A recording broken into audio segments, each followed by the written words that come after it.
अगर किसी ने तमाशा करना है और इतने शोधा का मजाक बनाना है फिर नहीं मैं बोलूँ। नहीं मैम, कोई आज मैं नहीं बोलूँ। एक सवाल सिंपल। आप वहाँ बड़ा तकलीफदेह चीज़ है जो हुआ है। जी मैम। अगर आप लोगों को उसका दर्द है तो मैं बात करूँगी, लेकिन मैं बात ही नहीं करूँगी। जी बोलिए। अच्छा, आप बोल लेना, आप जरा साइड पे हो जाए। जी मैडम। हाँ, आज हमारी फिर हाजिरी थी यहाँ पे। दो तीन चार केसेस में थी। एक तो 9 मई के लिए हम आते हैं, हम हाजिर होते हैं बेल के लिए, प्री अरेस्ट बेल के लिए। हम तो बड़े महीनों से चाह रहे हैं कि इसकी ट्रायल शुरू की जाए, लेकिन जो आयो आते हैं उनके पास कोई शवाहिद ही नहीं है कि वो इससे वो पेश ही नहीं होते। अब जब हम आते हैं वो कहेंगे कि जी शामिल तफ्तीश मुकम्मल हो गई है। अब पहली दफ़ा उन्होंने कहा है कि 9 मई के लिए शामिल तफ्तीश मुकम्मल हो गई है और शायद अब हमें बेल मिल जाए। लेकिन हमें बेल नहीं है जिसके लिए हम यहाँ जज को अपील कर रहे हैं। हम जज को अपील कर रहे हैं कि आप ये केसेस ट्रायल के अंदर लेकर आएँ। जब ट्रायल शुरू होगा तो फिर ये जो प्रोसिक्यूशन है उनको सारे एविडेंस पेश करना पड़ेगा कि 9 मई में जो आप 1.5 साल से कई हज़ार घंटे लोगों के ज़ाया करवा रहे हैं, यहाँ पे आप माशाल्लाह इसलिए खड़े होते हैं क्योंकि 2300 लोग अंदर खड़े होते हैं। हर महीने 2-2 दफ़ा लोगों की ज़िंदगियाँ जो ज़ाया करवा रहे हैं, अगर आप ये ट्रायल शुरू करवाएं और इनसे शवाहिद मांगें, जब शवाहिद पेश करने का वक्त आएगा, यकीन करें जज भी शर्मिंदा हो जाएंगे कि क्यों हम 1.5 साल 2 साल लोगों की ज़िंदगियों के ज़ाया कर रहे हैं। ठीक है, बाकी अब रह गया 5 कौन सा था, 5 अक्टूबर था।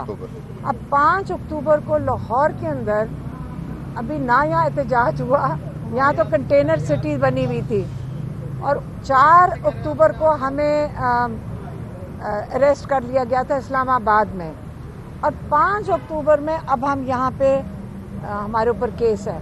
और मैंने तो आज लॉयर्स को कहा कि देखें, अगर यही हमारे इंसाफ का निज़ाम है कि आप अपने इंसाफ का निज़ाम का भी मजाक उड़ाते हैं। आप कहते हैं कि जी 5 अक्टूबर को वो जज पूछ रहा था कि आपने इनका क्या कसूर है, आपने 5 अक्टूबर को किस चीज़ में अरेस्ट किया है। तो वो जो इन्वेस्टिगेशन ऑफिसर था उसने कोई दफात बता दी, कौन सी थी, 109। उसने कहा जी 109 है, लेकिन उसको ये नहीं पता था कि हमें एलिगेशन क्या लगाई है कि अगर 4 को हम जेल में थे तो 5 तारीख को उस बेचारे को खुद नहीं पता था कि उसने हमें क्यों अरेस्ट किया है। और वो कह रहा था कि अब मैं इनकी तफ्तीश करूंगा। भाई अक्ल की बात है कि तुम्हारे अपने भाइयों के पास में थी, हम मैं और उज़मा, डॉक्टर उज़मा, हम इस्लामाबाद में हिरासत में थे।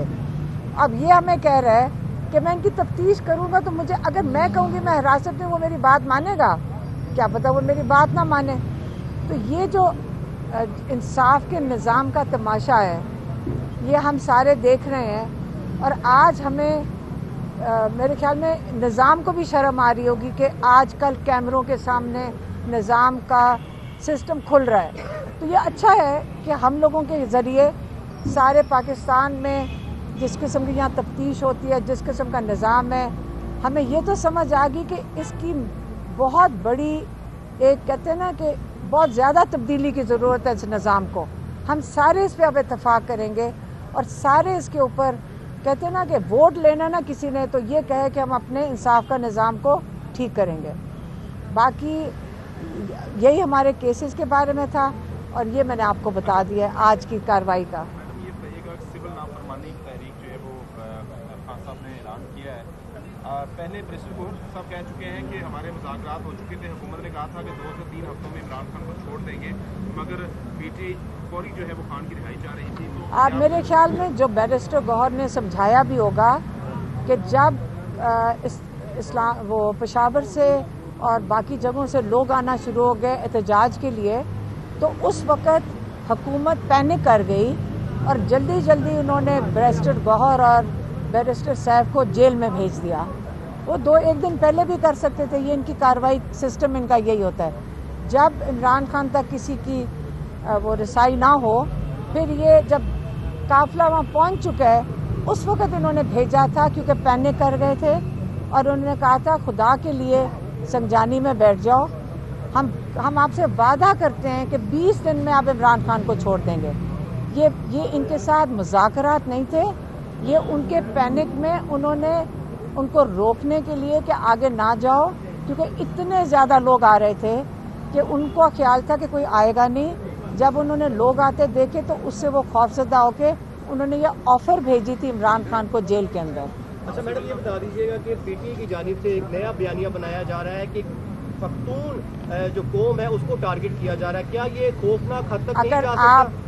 आप देखें, ये वो नहीं बयानिया बना रहे, हो ये रहा है कि इस्लामाबाद में किसी का आईडी कार्ड जिसके अंदर वो उनका ख्याल होता है कि ये वहाँ से हैं, उनको ये जान जान के पीटीआई बयानिया नहीं बना रही। ये जो लोग उनको उठाए जा रहे हैं, ये वो बता रहे हैं आके कि ये जो कौमियत है इमरान खान ने आज तक कभी नहीं किया। इमरान खान वाहिद वो शख्स है जो पूरी कौम को जोड़ के एक फेडरेशन बना के चला रहे हैं, जिन्होंने कहा कि ला इलाहा इल्लल्लाह, पाकिस्तान का मतलब क्या, ला इलाहा इल्लल्लाह। ये आप याद रखें, और आप सबको पता है बहुत बड़ा, बहुत अजीम लीडर है जिसने इस मुल्क को जोड़ के रखा हुआ है, और हमें सबको उसकी कदर करनी चाहिए।